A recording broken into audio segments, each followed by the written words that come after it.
Светската економска криза највеќе ги погоди сиромашните и земјите во развој. И за жал, таму се управа за среќа, таму се прават големи напори да им се ублажи животот на граѓаните. И оно што е многу значајно, немам информации дека во тие земји дошло покачување на струјата, покачување на цената на струјата, покачување на акцизите или било што друго.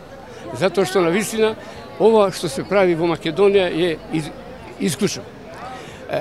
За жал, морам да констатирам следново, дека електростопанство, кое веќе 30 години имаме докази дека им предлагаме да почне да се направи една студија за користење на обновливите извори енергија, затоа што Македонија, како аспирант во Европската Унија, треба до 2020 година да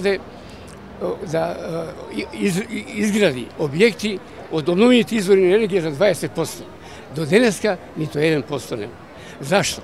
Затоа што Македонија е за жал дистрибутивната мрежа е таква слаба, може да кажам не на Балканот, него во Европа, која не дозволува нови приклучоци од страна на ветерниците, од страна на сонцевите централи да се приклучат за да може навистина Македонија да има енергија. Што ја гледате вие за нивната нова постапување?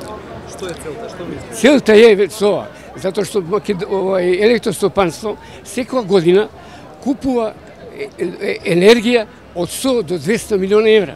Она сака на овој начин да се соберат пари за да се купи таа енергија.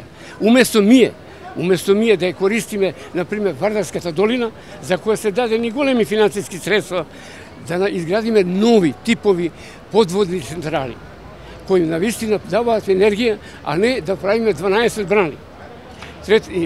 Трета работа, сонцето е елдорадо за Македонија. Ние со 286 дена во годината, еве немаме ни 1% изградени капацитети од обновливите, додека на запад со 152 дена тоа е права неверојатни работи.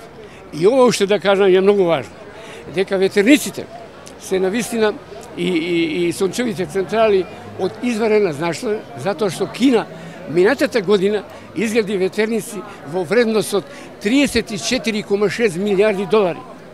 Тоа го направи исто така и Франција, која 80% користи нуклеарна енергија, изгради и го заврши проектот за 14.000 мегавати.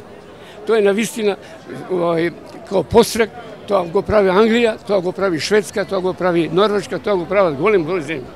А кај нас се изговара дека биле ветерниците не ефикасни, дека не може да се приклучат на системот и така. Све тоа обмама, све тоа невистина.